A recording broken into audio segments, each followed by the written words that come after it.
Good afternoon. Welcome to JP's Park Cricket Oval for the ICC U19 Cricket World Cup. My name is Dumisani Mankunzini, and today I am joined by the legendary former Zimbabwe national team captain, now the director of cricket, Hamilton. Welcome to ICC U19 World Cup. Thanks, Dumi. Yes, how is it? How's it been? I've seen you've been watching the boys play. I saw you yesterday helping out the under 19s. How is it like at the under end of your career? Yeah, it's always fun being around the boys and being around the cricketers and just coming to have a look at what's going on, especially at this level. Because you're only good as your next level, which is your A side, and then after that, your juniors. So it's good to see what's going on at this level and just to see how the development is going. And obviously, just identifying the players that are going to be used both in the near future and then a little bit further on as well. Okay, talking of the near future, we've seen most boys in Zimbabwe soon after the World Cup, they go and play cricket in England and they get citizenship in England. We know that the current brothers who are playing for England now, they came through Zimbabwe under 19s, through the age groups. Collins de Grandon playing for New Zealand. So, what plans have you got now to keep those boys in the system and under Zimbabwe? I know that you can't really control. You're always going to lose players. That's one thing that you just have to live with. But when they're still in school and they're still juniors, everyone is a Zimbabwean, so everyone plays for Zimbabwe. But the decision they make after that, you can't really control and you can't really change. But what you can do is to try and make sure that you're doing as much as you can at that level to still have enough left over, even if some guys end up leaving. But then still have enough people to that stay that can still get into the system and sort of graduate and fill up the rest of the sites. Okay, can you just brief us a bit about many people around in Zimbabwe and obviously ICC as well? They've always gone on saying we want former cricketers to be involved in the administration. And you, soon after retiring, you went to administration, you appointed the director of cricket, and many people were so happy about that. How are you able to handle that from playing and then to administration? How are you able to handle that? How are you doing that?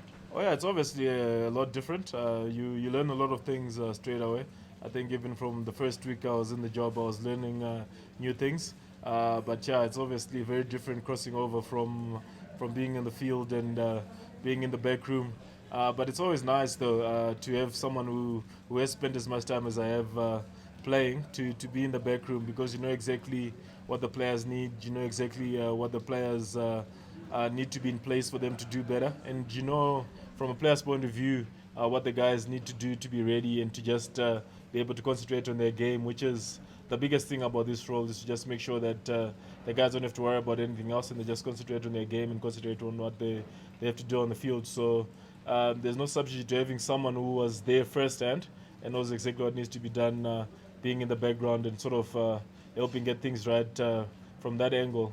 But that being said as well, like I said, it's a new role and it's a new thing being in the back room. So there's obviously lots that I'm learning there about how things work and how things are run and how things are done. And yeah, it's actually an eye opener because it's a lot more holistic view to the organization and how things go.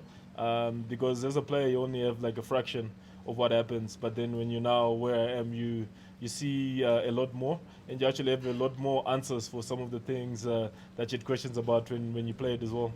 Okay, so now again, taking from what you've just said, how do you deal with the public comments, people, the negative comments, especially? I'm going to dwell on that. How do you deal with those, you as a person and you as the director of cricket? You, Hamilton Masakadza, the brand, and Hamilton Masakadza, the director of Zimbabwe cricket. How do you deal with? There are so many negative comments about Zimbabwe cricket. How do you deal with those? Nah, that's one of those things that again you're never really going to be able to control what people say, and even from being a player, not everyone is going to like you. So you always learn to be able to take the good with the bad, because even in people criticizing you, sometimes there's something in there that you can actually use. So you take some of it in and you just sort of filter it. Whatever you can use, you use. Whatever that's not necessary, then you just discard. But from that point of view, you don't really have to try and chase everything that's being said about you or about the organization. But you just have to concentrate on the job at hand and what you need to get done and I think that way you'll be able to function a little bit better. I think it becomes a problem if you try to chase any and every comment that's being said out there and just try to be too involved, especially on social media. I think the biggest thing is to just concentrate on the job at hand and concentrate on what you need to do. Okay, looking at the positives now, I'm going to talk about the under 19s.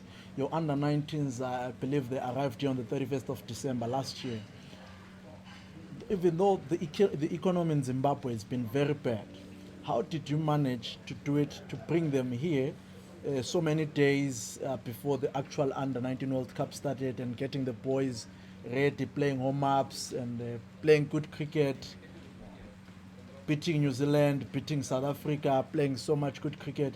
And I understand most of the players in your team, this is their third World Cup, and some of them are playing their second World Cup. How have you managed to do that?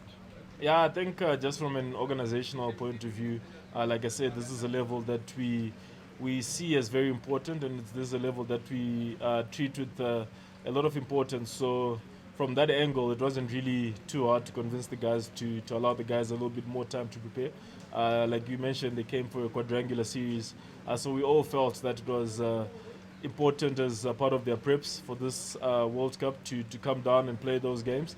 Because most of the times when we play these guys, we play them, they've got a lot more internationals behind their names, and our guys are only playing internationals for the first time when they get to the actual tournament. But then you see your opposition, they've already got 20, 30 internationals behind them. So we're just trying to sort of emulate that, get the guys a little bit more preparation, get the guys to play a little bit more at this level before they get to the actual tournament. So that can also help, that can only help, and that can only help them do better in the tournament and only help them for the future as well. So basically, as an organization, we see it as a very important level, and we see it as something we hold in such high esteem. So we saw it as very necessary to get the guys out here. So I'm really happy that we managed to, and I'm really happy with the performances that they put up in that quadrangular as well.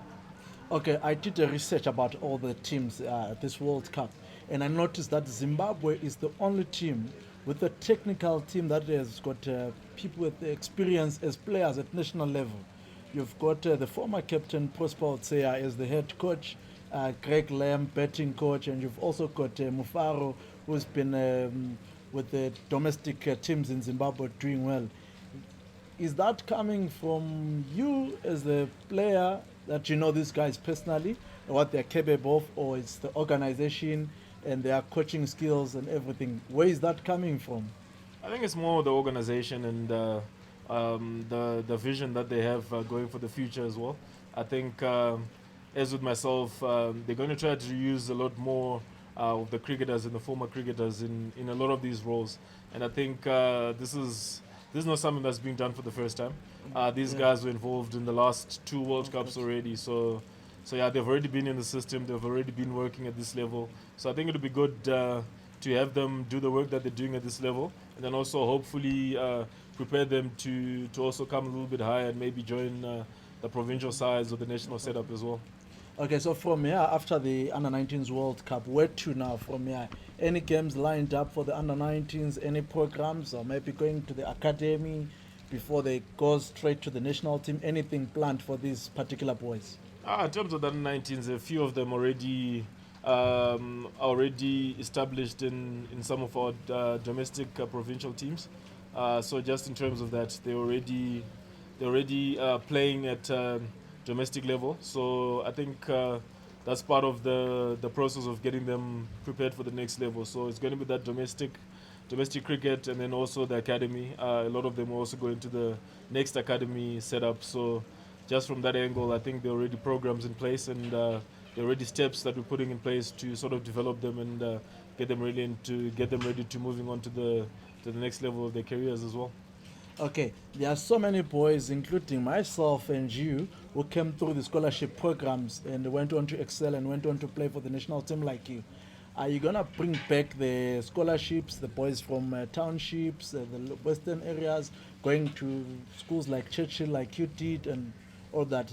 Are you going to be able to get those programs back again, considering the economic situation in the country? Yeah, it's obviously going to be really difficult, but it's something that we are working on.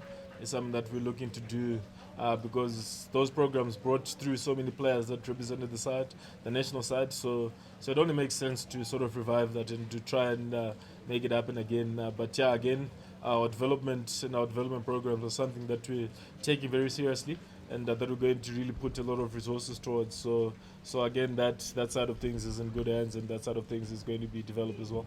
Okay, crossing over to the national team now. The national team, I think tomorrow or today's, the next 2 days, they are playing a test match against Sri Lanka. Yes, they start the first test against Sri Lanka tomorrow, and then the second test will be starting on the 27th. Okay, how has it been like, considering that we were suspended and this is the first time we're going to play the 5-day cricket, the test match after suspension? How has the preparations been like? Oh, the preparations have been really good. Guys have just picked up where they left off and sort of put it behind them that we're suspended. So yeah, the guys are prepared very well. They've had a nice little camp. They had already played a few domestic games as well before they got into it. So yeah, from that angle, I think it's very positive, and guys have sort of put what happened behind them, and they're moving forward. And yeah, they're getting ready for the series, and yeah, looking forward to good things from that point as well. Okay, any matches again lined up after the Sri Lanka tour for the national team? Yeah, the guys go to Bangladesh about 2 weeks after they finish with Sri Lanka, and I think the next games will be around May, June against Ireland. So the calendar is quite packed for this year. There's going to be a lot of international cricket, both home and away. So that's again another thing we're really looking forward to. Okay, now thank you for your time, Hamilton. Hope to see you more, especially with these under-19s. And we wish you well in your job and your new career as the managing director of Zimbabwe Cricket. And I have no doubts that cricket in Zimbabwe is going to excel. It's going to go back to where it was back in the days. We need more people like you. Thank you so much, Hamilton. Yeah, thanks, Jimmy. No problem. Okay. And Okay. director of cricket, not managing director. Yes, also director of cricket. Yes, yes. Cheers. Yeah, okay, cheers, bye, thanks.